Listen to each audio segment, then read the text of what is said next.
दोस्तों, रामायण का जब भी जिक्र आता है हम परम शक्तिशाली हनुमान जी को जरूर याद करते हैं। लेकिन क्या आप जानते हैं, रामायण काल में हनुमान जी के अलावा भी और कई बलशाली वानर हुए जिनके पास इतना बल था कि उसके आगे महाशक्तिशाली और महाबलशाली रावण भी नहीं टिक पाया, जिन्होंने बड़े बड़े राक्षसों को सिर्फ एक मुक्के के प्रहार से ही मार डाला। आखिर कौन थे वो वानर? इनमें सबसे पहला नाम आता है अंगद। अंगद राजा बाली और तारा के बेटे थे।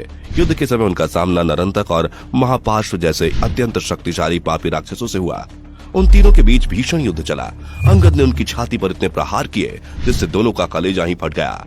ये सब देखकर बाकी सभी राक्षस उनसे थर थर कांपने लगे। इतना ही नहीं, जब उसका युद्ध रावण के बलवान पुत्र मेघनाथ से हुआ तब पहली भिड़ंत में ही उसने मेघनाथ को हार का मुंह दिखा दिया और उसे रणभूमि छोड़कर भागने पर मजबूर कर दिया।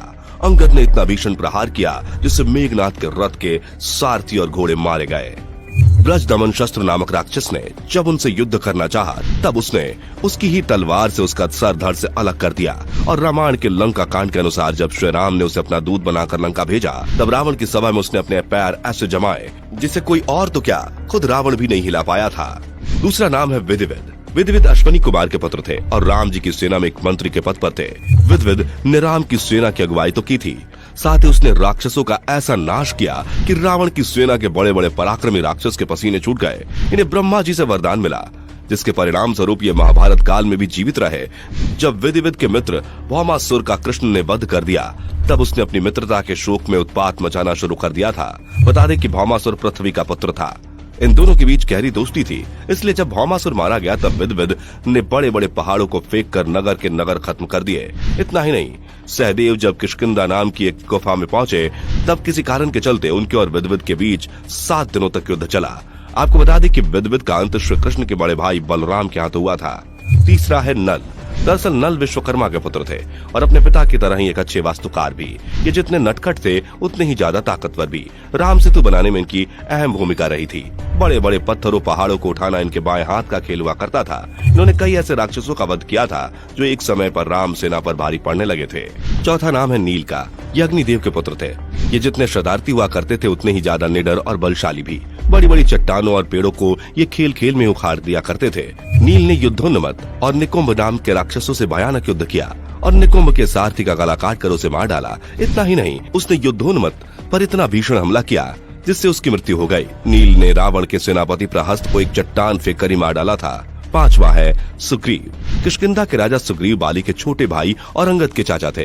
वीर सुग्रीव ने जब सुवेला पर्वत पर रावण को देखा तो उसे इतना गुस्सा आया कि उसने तुरंत ही रावण से लड़ना शुरू कर दिया। सुग्रीव महाप्रतापी रावण पर इतना भारी पड़ने लगा कि उसे अपनी रक्षा के लिए अपनी ही मायावी शक्ति का इस्तेमाल करना पड़ा और मौका पाकर वहां से भाग निकला।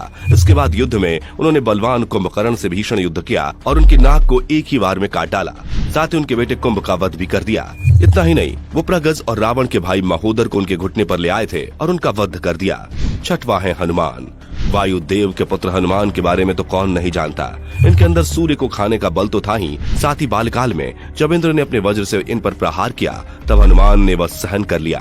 शिव के अंशावतार होने की वजह से इन पर प्रभु श्री राम की विशेष कृपा भी रहती है, जिसके चलते दुनिया में ऐसा कोई काम नहीं जो ये ना कर सके। जब सबके कहने पर माता सीता का पता लगाने हनुमान लंका गए तब उन्होंने पूरी लंका को ही जला डाला, जबकि तब उस लंका में पराक्रमी रावण भी था और अपनी शक्तियों पर घमंड करने वाला इंद्रजीत भी। उन्होंने रावण के पुत्र अक्षय कुमार का वध तो किया ही, साथ ही जब मेघनाथ ने उन पर ब्रह्मास्त्र चलाया तो वो भी उन पर असर नहीं हुआ।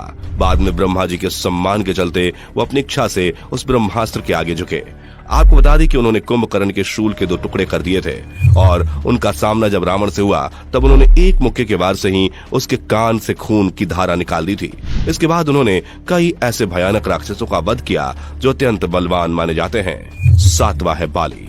बाली इंद्र के पुत्र थे और उन्हें अपने पिता से एक ऐसी माला मिली थी जो मुसीबत के समय एक लंबे समय तक उनकी सांसों को थामे रखती थी।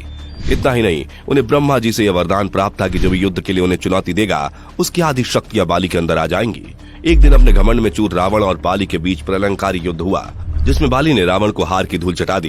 ये युद्ध कई दिनों तक चला जिसमें रावण की हार हुई और बाली ने उसे लगभग 6 महीने तक अपनी काख में दबाकर चारों दिशाओं में चक्कर लगाकर उसे सबके सामने अपमानित किया। बता दें कि भगवान राम ने भी उसे छल से ही मारा था। तो दोस्तों, ये थे रामायण काल के सबसे शक्तिशाली वानर। आपको हमारा ये वीडियो कैसा लगा आप हमें जरूर बताएं और अगर रामायण से जुड़ी आप और भी बातें जानना चाहते हैं तो कमेंट करके जरूर बताएं।